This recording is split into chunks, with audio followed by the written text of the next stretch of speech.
नमस्कार दोस्तों, आप सभी का स्वागत है यू अकेडमी में। आज मैं आप सभी के लिए लाया हूँ कुछ महत्वपूर्ण जीके क्वेश्चन। ये मेरा मिसलिनियस पार्ट मैंने आज से इसको शुरू किया है, जिसमें मैं जो आपके मिक्सचर्स के जो आपके रहते हैं, सारे क्वेश्चंस रहते हैं, वो मैं आज से स्टार्ट कर रहा हूँ ताकि आपका जो है जीके का पोर्शन वो भी आपका तैयार होता रहे। तो इससे पहले कि मैं अपने वीडियो में आगे प्रोसीड करूं, आप सभी से एक बार फिर से वही मेरी पुरानी रिक्वेस्ट है कि अगर आपको मेरे वीडियो पसंद आते हैं तो प्लीज़ मेरे चैनल को आप सब्सक्राइब करो। इससे मुझको भैया बहुत ज़्यादा मोटिवेशन मिलता है। अभी हमारे 30 सब्सक्राइबर हैं, उन सभी को भी मैं बहुत बहुत धन्यवाद देना चाहूँगा कि वो मेरे इस छोटे से प्रयास में मेरा साथ दे रहे हैं। उसके साथ साथ और भी लोग जो मेरे इस वीडियो को देख रहे हैं, प्लीज़ आप भी इस चैनल को सब्सक्राइब कीजिए जिन्होंने अभी तक नहीं सब्सक्राइब किया है, और साथ में आप मेरे वीडियो को ज़्यादा से ज़्यादा शेयर कीजिए, लाइक कीजिए, और आपके जो भी अगर कोई सुझाव है या फिर डाउट है तो प्लीज़ आप नीचे कमेंट बॉक्स में आप मुझसे बात कर सकते हैं, कमेंट कर सकते हैं। उसके साथ साथ आप चाहें तो मेरा फेसबुक पेज भी लाइक कर सकते हैं। यहाँ पर आपको मेरे वीडियोस का डेली अपडेट मिलता रहेगा। तो वो है www.facebook.com/uacademy22। ये आप लिंक याद रखिएगा, uacademy22 मेरा लिंक ऐड है, ठीक है। तो आइए शुरू करते हैं जो हमारा मिसलेनियस जीके क्वेश्चंस का जो मैं आज से सेशन शुरू कर रहा हूँ। तो उसका ये है भैया पार्ट 1। इसमें मैं आपके लिए 50 क्वेश्चंस लाया हूँ। तो मैं आपके लिए हर वीडियो में आगे आपके लिए 50-50 क्वेश्चंस का एक सेट लाता रहूँगा, तो जिससे कि आपके ये क्वेश्चन भी तैयार होते रहें। कुछ क्वेश्चंस इसमें वो भी होंगे जो कि आपको लगेंगे कि बहुत ज़्यादा सिंपल है क्योंकि आप पढ़ चुके हैं, लेकिन कुछ हैं जिन्होंने अभी अभी स्टार्ट किया है पढ़ना, तो उनके लिए ये भी ये क्वेश्चंस अच्छे रहेंगे, इम्पोर्टेंट है। तो प्लीज़ आप इस पर कंसंट्रेट कीजिए, ठीक है। तो आइए शुरू करते हैं आज का वीडियो। तो देखिए, पहला क्वेश्चन हमारे पास आ रहा है कि भगवान बुद्ध को ज्ञान की प्राप्ति कहाँ पे हुई थी। तो भैया भगवान बुद्ध को ज्ञान की प्राप्ति हुई थी बोध गया में हुई थी, ठीक है। अब जो भैया भगवान बुद्ध हैं तो इनके बारे में भी हमें कुछ ना कुछ तो और ज़्यादा एक्स्ट्रा जानना चाहिए। तो वो मैं आप सभी को अभी बताता हूँ कि जो भैया भगवान बुद्ध थे, इनके बचपन का नाम क्या था और जो है इनकी माता का नाम क्या था, ये सब भी हमको पता होना चाहिए। तो ये जो कुछ क्वेश्चंस हैं जो कि हमारे टाइम में बहुत ज़्यादा आए हुए हैं या फिर जो है आते रहते हैं, तो हमको इसके विषय में देखो पता होना चाहिए। तो अगर हम महात्मा बुद्ध की अगर हम बात करते हैं, तो महात्मा बुद्ध का जो जन्म हुआ है, सबसे पहले तो आप देख लो कि 563 ईसा पूर्व में हुआ था। और ये हुआ था आपका एक भैया जगह थी, कपिल वस्तु नामक जगह थी, जो कि वर्तमान समय में भैया नेपाल में है, ठीक है ना। तो जो बेसिकली आपका कपिल वस्तु भी नहीं, कपिल वस्तु के पास एक जगह थी, वो थी आपकी लुम्बिनी थी। तो वहाँ पर इनका जन्म हुआ था। तो जो इस समय भैया नेपाल में है, ठीक है। और ये जो है ये भैया थे बेसिकली क्षत्रिय कुल के थे, ठीक है। यानी कि ये जो जो भगवान बुद्ध थे, ये आपके जन्म से भैया क्षत्रिय थे। और जो इनके भैया कुछ स्थान हैं, तो देखो वो स्थान इनके बहुत ज़्यादा नहीं है। देखो, एक हो गया है भैया इनका, जैसा कि मैंने बताया कि इनका जन्म हुआ है भैया लुम्बिनी में, इनको ज्ञान प्राप्त हुआ है बोध गया में। उसके बाद जो है इनका देहांत देखो हुआ था, वो हुआ था भैया कुशीनगर में, ठीक है ना। और इनका पहला उपदेश था सारनाथ में। तो ये आपको 4 पॉइंट आप इसको ध्यान रखिए। बाकी मैं जब इसके ऊपर जब वीडियो बनाऊंगा तो मैं इसको आपको पूरा इसको मैं करूँगा, क्लियर करूँगा। तो उससे पहले के लिए अभी के लिए इतना ही काफ़ी है। तो ये आप ध्यान में रखिएगा कि भगवान बुद्ध को ज्ञान की प्राप्ति कहाँ हुई थी, वो हुई थी भैया बोध गया में, ठीक है। अब अगर हम बात करते हैं कि आर्य समाज की स्थापना किसने की, तो वो हम सभी को पता है कि वो की है स्वामी दयानंद सरस्वती जी ने, ठीक है। अब जो आपका पंजाबी भाषा है उसकी लिपि कौन सी है, ये बहुत इंपॉर्टेंट है, क्योंकि भैया पंजाबी भाषा की जो लिपि है वो है गुरुमुखी। गुरुमुखी ही लिपि है पंजाबी भाषा की। तो ये आपको ध्यान में रखना है, ठीक है। अब जो आपकी भारत की मुख्य मुख्य जो भैया भूमि है, जो आपका स्थल पार्ट है, उसका दक्षिण, उसका साउदर्न मोस्ट जो आपका किनारा है, जो आपका दक्षिण आपका बिंदु है, वो कौन सा है? वो है भैया कन्याकुमारी। ठीक है ना? तो ये आपको याद रखना है कि जो आपका स्थल में जो सबसे आपका एंड पॉइंट है वो कौन सा है साउथ में? तो वो है आपका कन्याकुमारी है। ठीक है। भारत में सबसे पहले सूर्य किस राज्य में निकलता है? वो निकलता है भैया अरुणाचल प्रदेश में। और सूर्य का एक भैया पर्यायवाची भी होता है अरुण, और एक यही रीजन है कि इसका नाम भी भैया अरुणाचल प्रदेश है। ठीक है। अगला आता है कि इंसुलिन का प्रयोग किस बीमारी के भैया उपचार में होता है? वो होता है डायबिटीज में। ये तो सबको पता है। ठीक है। बिहू किस राज्य का प्रसिद्ध त्योहार है? ये इंपॉर्टेंट है कि अभी अब की बार जो भैया आपका सीजीएल हुआ था पिछली बार 2016 का, उसमें ये क्वेश्चन आया हुआ था। और जो अभी आपका सीएचएसएल हुआ था उसमें भी ये क्वेश्चन रिपीट हुआ था। तो ये आपका कहाँ का है? ये है आपका असम का है। असम का है बिहू। ठीक है। कौन सा विटामिन आंवले में भैया बहुत ज़्यादा पाया जाता है? तो आंवला क्योंकि खट्टा होता है, तो खट्टे फलों में हमेशा होता है विटामिन सी। ठीक है। भारत का प्रथम गवर्नर जनरल, ये मैंने आपको पहले वीडियो में ही बताया था कि भारत का प्रथम गवर्नर जनरल की अगर हम बात करते हैं तो वो थे भैया विलियम बेंटिंग। ठीक है। और अगला हम देखते हैं कि सबसे पहले कागज का भैया आविष्कार कहाँ हुआ? तो वो हुआ है चाइना में। आप ये देखो फिर से आए भैया गौतम बुद्ध। तो गौतम बुद्ध के बचपन का नाम क्या था? तो वो था भैया सिद्धार्थ। ये तो सबको पता होगा, नहीं पता है तो आप याद कर लो। ठीक है। और इनके पुत्र का नाम राहुल था।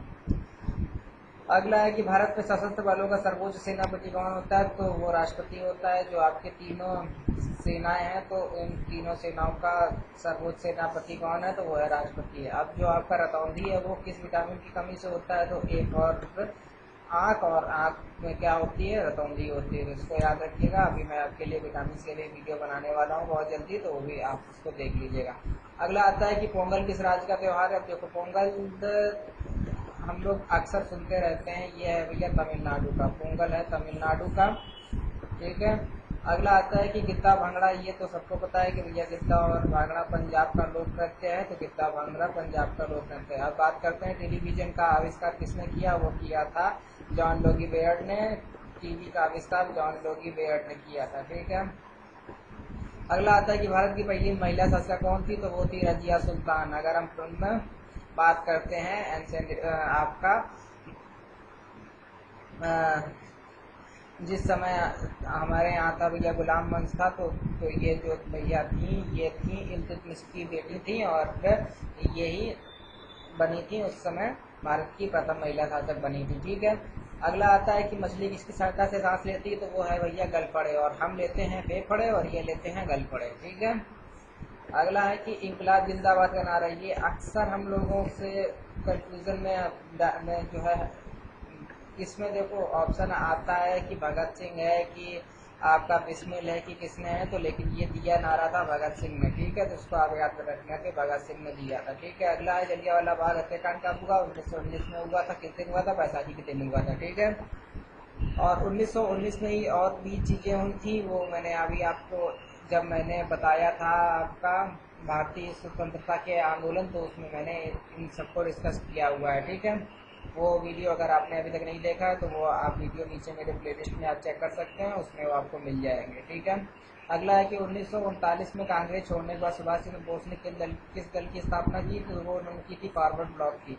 फॉरवर्ड ब्लॉक की। अब देखो ये जब भी क्वेश्चन आएगा तो इसमें एक ऑप्शन और होगा आज़ाद हिंद फौज का। तो अक्सर बच्चे क्या करते हैं कि आज़ाद हिंद फौज पर मार देते हैं। ठीक। लेकिन हमें पता होना चाहिए कि रास बिहारी बोस जी ने आज़ाद हिंद फौज की स्थापना की थी। उस बाद में उसका नेतृत्व किया था सुभाष चंद्र बोस ने, लेकिन उसकी स्थापना रास बिहारी बोस ने की थी। और जब ये जो आपका 1939 में जब भैया कांग्रेस का अधिवेशन हुआ था, और वो हुआ था भैया दिल्ली में, तो वहाँ पर फिर क्या हुआ था कि जो भैया कांग्रेस के जो थे नरमपंथी लोग थे, और तो उन लोगों में जो है बहुत ज़्यादा गहरा असंतोष था, क्योंकि इससे पहले 1938 का में जब आपका हीरापुरा का अधिवेशन हुआ था तब जो है सुभाष चंद्र बोस को बनाया गया था, अध्यक्ष बनाया गया था। उसके बाद फिर 1939 में ये फिर से बने थे। लेकिन जब जो भैया कांग्रेस के बड़े बड़े नेता थे वो जब इनके विरोध में थे, तब फिर गांधी जी के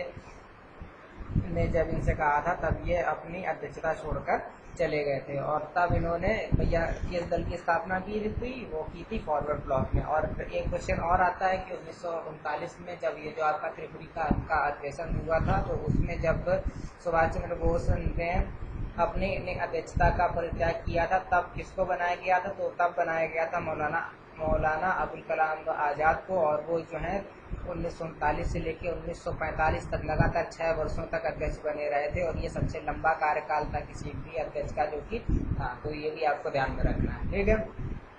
अगला आता है कि पंजाब केसरी किसको कहा जाता है? तो ये भैया है लाला लाजपत राय है पंजाब केसरी, ठीक है। सैंडर्स की हत्या किसने की थी? तो सैंडर्स की हत्या की थी भगत सिंह ने, ठीक है। अब 1857 में जो है सबसे पहला बलिदान किसने किया था? तो भैया सबसे पहली गोली ही मारी थी मंगल पांडे ने। ये मैंने आपको सब बताया हुआ है ना। बैरकपुर और जो आपका बहरामपुर सारा मैटर मैंने इसमें किया था क्लियर कट, तो आप वो उसको देख सकते हैं वीडियो, ठीक है। अगला आता है कि भारत की पहली महिला राज्यपाल कौन थी? तो ये थी श्रीमती सरोजिनी नायडू थी। सरोजिनी नायडू जिनको भैया है ना, तो ये भी था, ठीक है भैया। ये बनी थी राज्यपाल बनी थी, ठीक है। और इसके बाद हम देखते हैं कि माउंट एवरेस्ट पर 2 बार जो भैया चढ़ी हैं वो पहली महिला कौन? तो वो है संतोष यादव, ठीक, संतोष यादव, ये आप याद रखना। अगला आता है कि ब्रह्म समाज की स्थापना किसने की? ये अभी आपका सीरियल में आया हुआ क्वेश्चन है, ये की थी राजा राम मोहन राय ने। अगला आता है कि स्वामी दयानंद सरस्वती का मूल नाम क्या था? ये भी क्वेश्चन आया हुआ है सीरियल का, वो था मूल शंकर। मूल शंकर जो है स्वामी दयानंद सरस्वती का मूल नाम था, यानी कि ये जो असली नाम था, ठीक है। वेदों की और लौटे, ये भी आया हुआ है, ये भी सीरियल का एक क्वेश्चन है ये, तो वो आपको याद में रखना है। वेदों की और लौटो, ये था भैया दयानंद सरस्वती जी का, ठीक है। उसके बाद आता है कि रामकृष्ण मिशन की स्थापना किसने की थी? तो रामकृष्ण मिशन की स्थापना स्वामी विवेकानंद ने की थी। वास्को डी गामा भारत कब आया था? वो आया था 1498 में। ये भैया कहाँ का था? तो ये था पुर्तगाल का। अगला आता है कि वास्को डी गामा कहाँ का रहने वाला है? देखिए मैंने बताया पुर्तगाल का था। अगला आता है कि हवा महल कहाँ स्थित है? ये भी सीजन का क्वेश्चन था, ये आया है अभी। और ये भैया कहाँ पे है हवा महल? तो वो है जयपुर में। अगला आता है कि सिख धर्म का संस्थापक किस सिख गुरु को माना जाता है? तो वो है सिर्फ आपके गुरु नानक देव जी हैं। गुरु नानक देव जी को माना गया है कि उन्होंने सिख धर्म की स्थापना की है, ठीक है। अगला आता है कि सिखों का प्रमुख त्यौहार क्या है? तो वो है भैया बैसाखी, ये अभी कल थी, ठीक है। अगला है कि लौह पुरुष किसे कहा जाता है? वो भैया है सरदार पटेल जी को कहा जाता है। अगला है कि नेताजी किसको कहा जाता है? वो कहा जाता है सुभाष चंद्र बोस को, ठीक है। ये कुछ उपनाम है जो कि आपको पता होना चाहिए। अगला आता है कि दिल्ली स्थित लाल बहादुर शास्त्री की समाधि का नाम क्या? तो लाल बहादुर शास्त्री की समाधि है भैया विजय घाट को।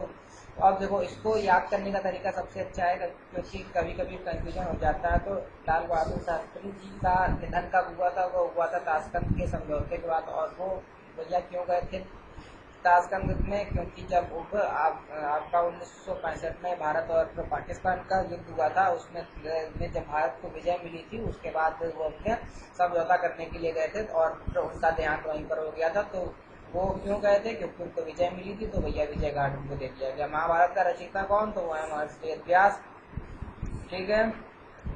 अगला है कि अर्थशास्त्र नामक पुस्तक किसने लिखी? तो वो लिखी थी चाणक्य ने, कौटिल्य ने।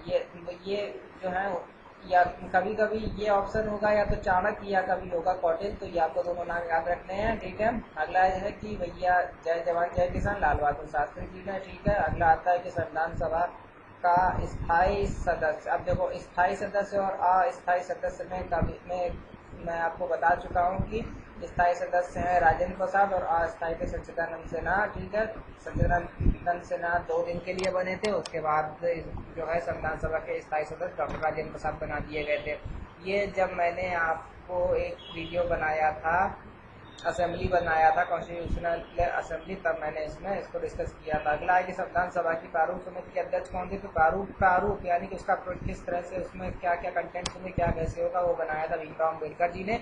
और उनका आज है भैया बर्थडे, यानी कि 14 अप्रैल को, ठीक है। अगला आता है कि विश्व रेड क्रॉस दिवस कब मनाया जाता है? तो विश्व रेड क्रॉस दिवस मनाया जाता है 8 मई को। सूर्योदय का देश कौन सा देश है? वो है जापान। सबसे पहले सूर्योदय यही मिलता है, ये समझ लो। सूर्योदय का देश है जापान। अगला आता है कि अंतर्राष्ट्रीय महिला दिवस कब है, तो ये भी देखो अंतर्राष्ट्रीय महिला दिवस भी 8 मार्च को है। अगला आता है कि क्षेत्रफल की दृष्टि से भारत में सबसे छोटा राज्य। अब देखो ये अभी मैंने जो आपको सेंसस 2011 के आंकड़े बताए थे उसमें मैंने इसको पूरी तरह से डिस्कस किया हुआ है कि क्षेत्रफल की दृष्टि से कौन बड़ा है, जनसंख्या की दृष्टि से कौन बड़ा है, टॉप 5 कौन है ऊपर से और टॉप 5 कौन है बॉटम से।